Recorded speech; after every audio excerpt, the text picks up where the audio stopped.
is full of decisions. As a matter of fact, I'd say the higher you go in leadership, the more decisions you feel responsible for.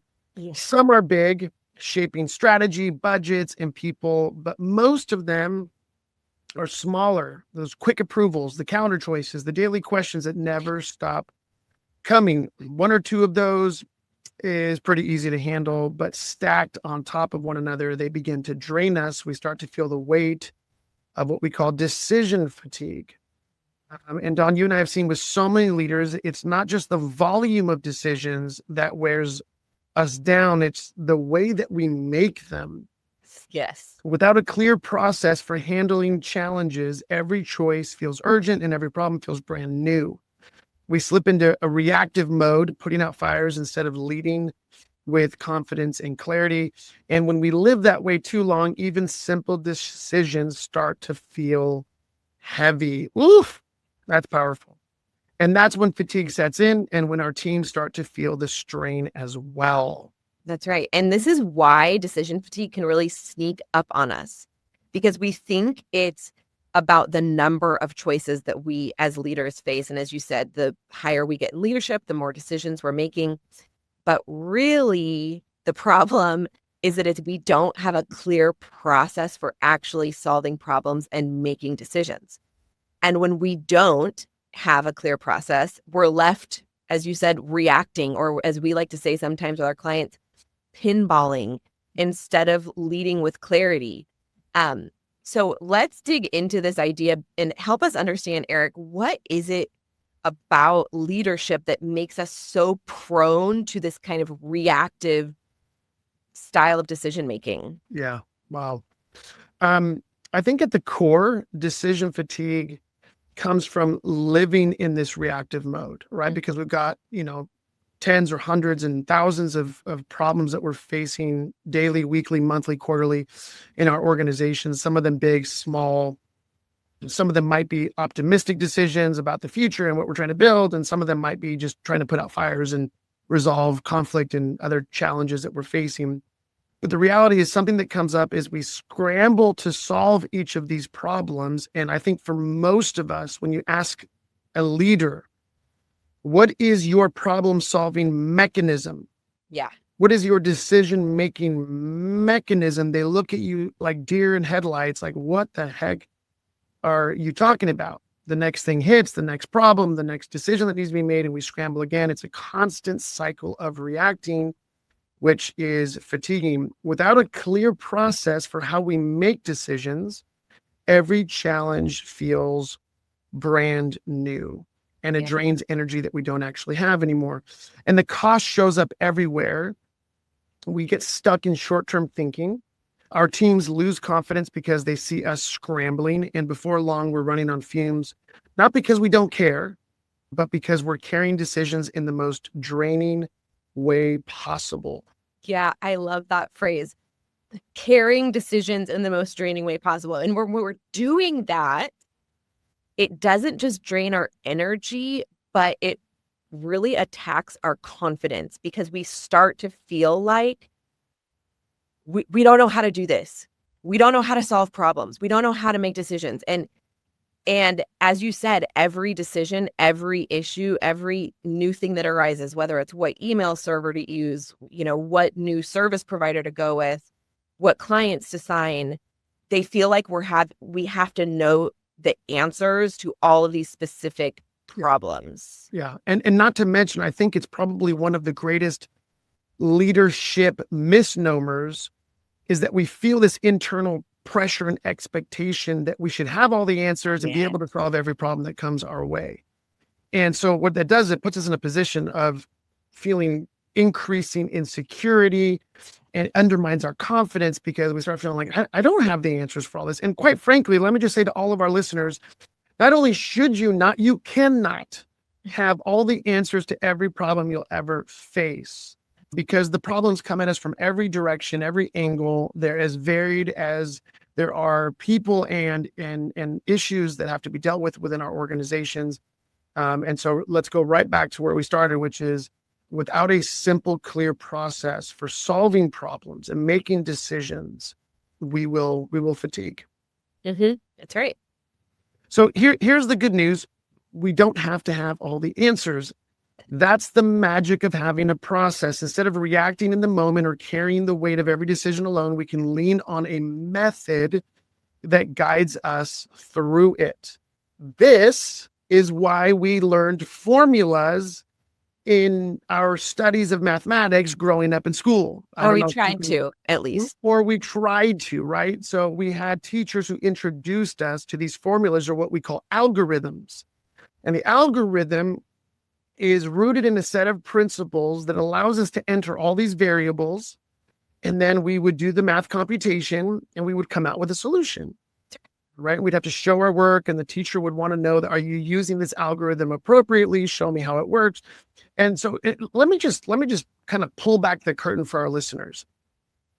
Our leadership operating system, which consists of 8 core leadership tools, are essentially 8 algorithms, formulas that equip us, that do the heavy lifting for us, so that as we engage with essentially any problem that we're going to face in life and leadership, we have these algorithms through which we can put in the variables that help us come up with the best solutions. Let me just continue. We can put different variables into the same formula or algorithm and get the best solution. In the same way, we need a decision-making formula or algorithm that will help us with any problem, any set of variables, to find the best solution. And at Empower Coaching, we developed what's called the Kairos Circle. And again, our listeners can go back to season 1. We have a whole episode on the Kairos Circle. We have resources online.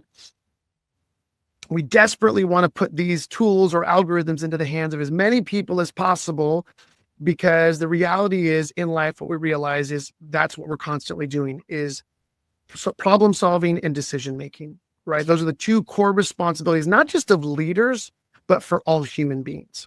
That's right.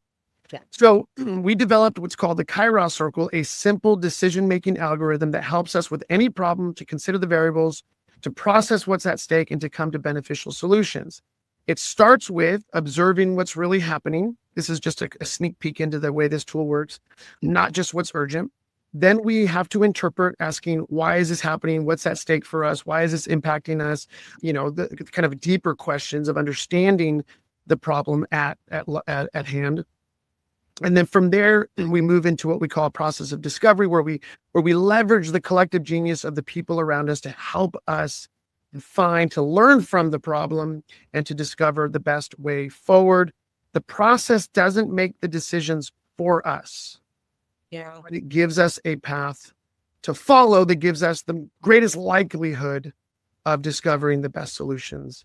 And when leaders practice this consistently, the fatigue starts to lift, and every challenge doesn't feel brand new because we know how to work the process. And the best part, our teams can learn it too. So decision-making isn't just clearer, it's a shared experience. Yeah. And when I have seen teams start to use this process, or individuals, leaders, when I personally start to use this process, the reality that I don't have to know all of the answers is such a relief. Yeah. And suddenly I realize, actually, if I, like you said, if I just can work this process, then I can come to the best solution at this given time with this set of variables. And that's enough to keep me moving forward. I can invest my time and energy in working the process instead of having to come up with brand new solutions for brand new problems every time. The process does the heavy lifting for us. That's right. Which means we can start to lead with more confidence, with more clarity, and with a lot less exhaustion. Yeah, I think in a lot of organizations, people are familiar now with the language of SOPs, standard operating procedures. Sure. They are essentially a process that is written down in some form so that an individual can tackle a particular problem and have a process to go through that is going to give them the greatest likelihood of solving that problem or performing that task at the best level possible. And in the same way, people might think of our leadership tools as leadership SOPs, right? And get whatever the challenges I'm facing, I have these leadership standard operating procedures that I can lean into that do the heavy lift. So I don't have to recreate the process of solving this issue. I can lean into something that's tried and true that is most likely going to give me the best outcome. Yeah. Because that is, I mean, when I think of decision fatigue for myself, that is where the problem stems from, is like, oh my gosh, every decision is a brand new thing I have to face and tackle and solve.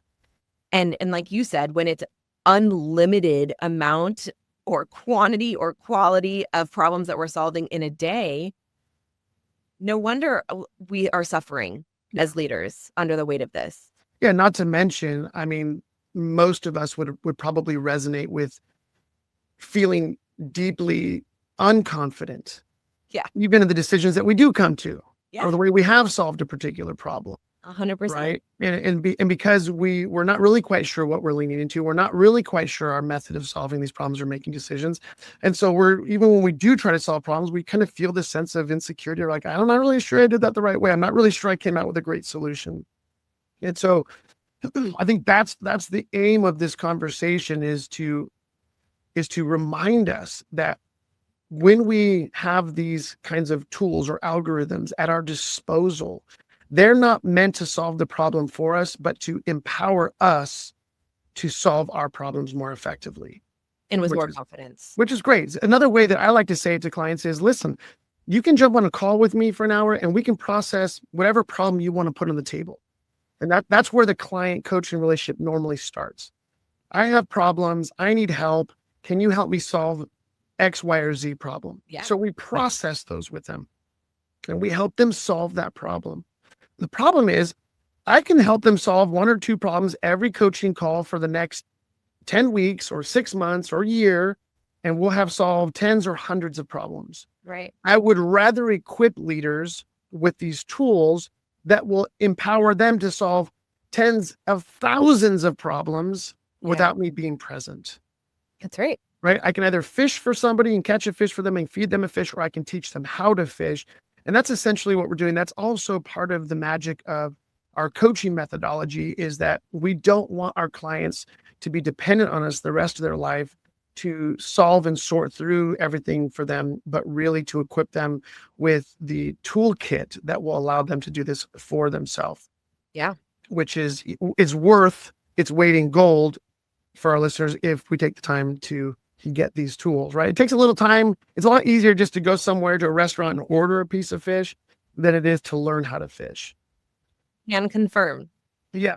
So let's jump in. I want to hear, because I know earlier when we were preparing for this episode, you were sharing a really fun story about your, I think it was your daughter? No, taking your son shopping. Yes. Okay. So this is, Eric and I, for you listeners, we are committed to coming up with real life examples of how we are putting these tools into practice. And so the most recent time that I used the Kairos circle in a decision-making process was a couple of weeks ago. My sister got married. And Jonah, my 15-year-old, he is the classic Southern California kid. He is in flip-flops and board shorts and a baseball hat everywhere. I mean, we're talking church, school, the beach. It's all the same attire. Okay. It's kind of the Southern California uniform. Yeah, exactly. And about a week before the wedding, it suddenly occurred to me, like, oh my gosh, he has absolutely nothing to wear, because he's grown about a foot in the last year and he never buys button up anything or slacks or, so he has literally nothing to wear. So I said to him, look, I know that you're not going to enjoy this. And I made that assumption based on past experiences of a similar nature. But we're going to have to go shopping to find you something to wear to the wedding. And as predicted, it was not a pleasurable experience. Right. He felt very abused in the process of having to try on multiple clothes.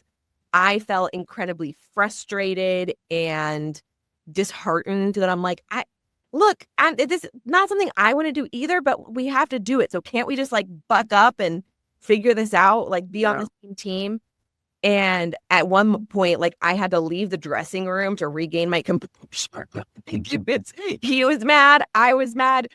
And so later, I was like, okay, that was such an unenjoyable experience. I'm going to use the Kairos circle to figure out where I went wrong. How can I plan better for the future? And what can we as like a family do so that this is different next time?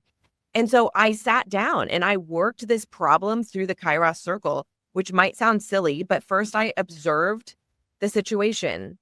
I realized that we didn't know what size clothes he wore. That was just a fact of the situation.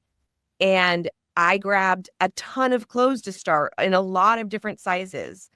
And so he had to try on a lot of clothes before we even knew what fit him, right? And then I took that through the so then I also, what were the feelings about that? Well, he felt like it was too much. I felt frustrated, right? So we worked it through. And one of the biggest learnings that in the discovery process I came away with, and this is like such a practical application point, was I really should have just grabbed a handful of clothes in the beginning and first determined his size. And then once we were equipped with his size, gone back out and filled the dressing room with all of clothes that were in the right size that he could try on. And that would have cut down what he had to try on by half. And so I shared this in a cohort the other day, just because I think it's such a practical use of this tool that helped me come to an awareness that I didn't have, an appreciation for what he had to go through that I didn't have because I was frustrated and pissed off at the process, and really a way to plan for a more enjoyable outcome the next time, because I'm going to have to take him shopping again. It's going to happen. Yeah. Yeah. So you can use, and he's going to continue growing. So his size is going to change. So high stakes decisions, or, dressing your 15-year-old for a family wedding. Kairos circle. And I love what you highlighted there at the end, which is the whole point of solving problems is not just to get to the solution, right? And it's about learning as we address the problem about ourselves, about the people around us, about the situation, the circumstances, because it's in that learning that we now have something to take into future problems that we have to solve. That's right. Right. And that's part of what the algorithm of the Kairos circle does for us. I know for me recently, I'm working with an executive whose company was acquired, and he has stayed on to run this company as a division of a larger company. And during a conversation recently, he was sharing with me an experience he had because he was interacting with the executive team of the parent organization, and they were recognizing a significant problem in their supply chain situation because they bring in, product from all over the world. And with all the different challenges and wars going on and tariff situation, there have been some real hiccups in their supply chain, and therefore issues with their vendors and their customers. But this individual said, Eric, I was shocked at the experience in this meeting. I said, why? He said, because in the company that I was running for so many years, whenever we had a problem, he said, our way of dealing with it, our formula was we freaked out. Everyone tried to blame somebody else and throw somebody else under the bus. Didn't matter who it was. No one wanted to take responsibility. And he said, at the end of the day, he said, really, it all came back to me as the owner operator of this business to try and solve the problem for everybody. And he said it drained him. It wore him out. He felt always fatigued. He felt a growing bitterness and resentment toward his team because he felt alone in it. And he said, but watching this executive team that he's now a part of, he said, Eric, it was such a different experience. They recognized, hey, we have a problem. They did not freak out. They did not try to throw everybody else around them under the bus. They processed the challenge through the Kairos circle. They actually put it on a whiteboard and said, hey, let's observe what's going on. How are we feeling about it? Hey, let's interpret this. Why does this matter for us? Help us understand why this is happening, and really trying to learn from the problem they're facing. And then they went through a discovery process. And not only that, he said everybody in the room seemed to contribute a perspective or information or data or questions or whatever that was really constructive as they're trying to solve this problem.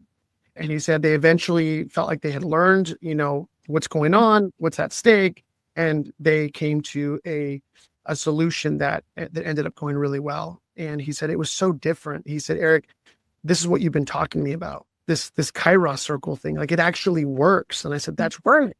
Yeah. Because it gave not just the individuals in that room, but the team at large, a simple process to lean into that would help them harness the collective genius of those in the space, but also to avoid all of the default shenanigans that we get into when we're under pressure trying to solve problems. It allowed them to think clearly. It allowed them to discover, to learn from what was going on, and then to plot the next steps forward in a way that gave them a great opportunity of success in that area.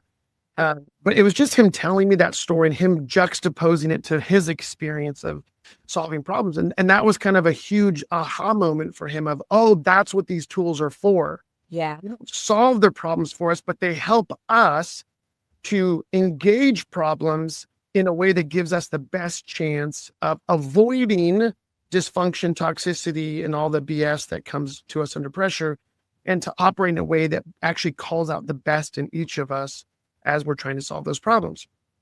And so it was just a powerful moment for him. And I would add it gives us as individuals or as a team the confidence that we can work our way through whatever the problem is. Yeah. As a matter of fact, and I know we both do this when we're working with clients and we've introduced the Kairos circle, which comes early on in the coaching process. One of my favorite things to say to them is, hey, listen, once you understand that everything you face in life is just another Kairos, right? Because we tend to think of, the really big challenges and problems and decisions we're having to make. We get overwhelmed by them. We feel the weight of the pressure. But when you realize everything we're contending with in life is just another Kairos, it kind of levels the playing field of Kairoses. And we don't have to be intimidated by those challenges or those decisions. We don't have to feel insecure and overwhelmed. We just say, hey, you know what? Here's another Kairos. I'm going to leverage this process, this algorithm, to give me the best chance of solving this problem most effectively. And what we find historically and from the testimonies of the clients we work with and even from our own lives is, you know what? I can't guarantee I'm always going to have the best solution, right? The most ideal solution, I should say, to that particular problem. But what I can say is this algorithm will give me the best chance of finding the best solution that I have available to me in that moment. Yeah. Or to our team in that moment. That's right. Which is really No, let's make this available to our listeners. What are some how can they start engaging this process when the next Kairos comes their way or the next decision that they need to make comes their way? Yeah. First and foremost, definitely to our listeners, go back, listen to the episode on the Kairos circle in our first season, because I often say if there was only one tool, I'm thankful that there's not, but if there was only one tool I could train leaders in, it would be this tool, because it is so powerful, so multifaceted, so simple, so profound. And quite frankly, it's what most of us are looking for, right? A way to engage life with a greater confidence to make decisions and solve the problems that we're facing. With that said, let's try it with just one decision or one challenge or problem that we're facing this week. When the next challenge shows up, to resist the urge to go into reactivity mode, instead to pause and to take that challenge or decision we have to make and recognize it's just another Kairos, and to begin to take it through this simple process of, number one, observing what's going on. What are the facts of the situation? And what are the prevailing feelings that are coming up for me or for other people as we're dealing with this stuff, right? Because I tell people feelings are facts, right? They're just the facts of what's going on internally for us. And it's better to own them, because I often say if we don't own our feelings, they will own us. And oftentimes our feelings can be indicators of fears, insecurities, or default perspectives that we need to address. Then we move into interpretation. Why is this such a big deal? What's at stake in this situation that I'm trying to solve? I want to understand, are there any deeper layers that are going on here? This is also a great time to invite a trusted friend or colleague or partner to say, hey, this is the situation. This is the way I'm understanding it or seeing it. This is the way that I understand it. Am I missing something? Is there a perspective that I need to consider that I'm not? I often use my wife or you or other team members for this so that I make sure I have the right read on whatever it is that I'm trying to deal with. And then to move into the discovery process. What am I learning about myself, about people, about the circumstances as I'm processing this kairos more deeply? And what are the takeaways? Are there any takeaways that are going to help me respond to this kairos from a position of clarity and confidence? What's the best way forward, at least the best way that I know how today, right? Because we're going to grow as decision makers, as problem solvers, but what we want to do is harness the best that we have available today. And then we just make a plan. What's one thing I can do to respond to this kairos? Put that plan in motion. And then again, we always get to review, how's that working? Is it helping? What's not working? Again, we learn from it and continue to move forward. The good news is it doesn't have to be complicated. The point is you don't need to have the whole solution figured out. You just need to know how to work the process and take one step in a direction. And the more you practice it, the simpler and easier decisions become, because you're no longer reacting. You're using a trusted algorithm to solve your problem. Yeah. And that's where, with myself or with the leaders that we're coaching, that's where I see their confidence start to return, because it's like that awareness that they don't have to respond to every choice. They don't have to make every decision alone. Suddenly they have a tool, an algorithm, they have a process that they can lean on. That's right. That's going to work them through it. And that just provides an incredible sense of support and security when we're facing varied challenges. It does. It's interesting, both of my kids are in college. And one of the things that, it always kind of catches me off guard when they come home and they reflect on the varying friendships that they have. And as they're kind of exposed to the way that their friends process life and tackle decisions and solve problems in their life, whether it's in relationships or in schoolwork or in whatever's going on. And my kids are often surprised, like, Mom, Dad, my friends, they really struggle to just deal with very kind of small, simple decisions or challenges that they're facing. It's almost like they don't know how to do that. And I said, it's probably because they don't, because we trained our kids in the Kairos circle, right? So they know how to slow down, pause, say, okay, this is a Kairos moment. How do I process this? They understand the algorithm. They know how to lean into it. They leverage us as parents oftentimes to help them, make sure they have a healthy perspective on what they're dealing with. But they have a what I would call a significant confidence compared to their friends.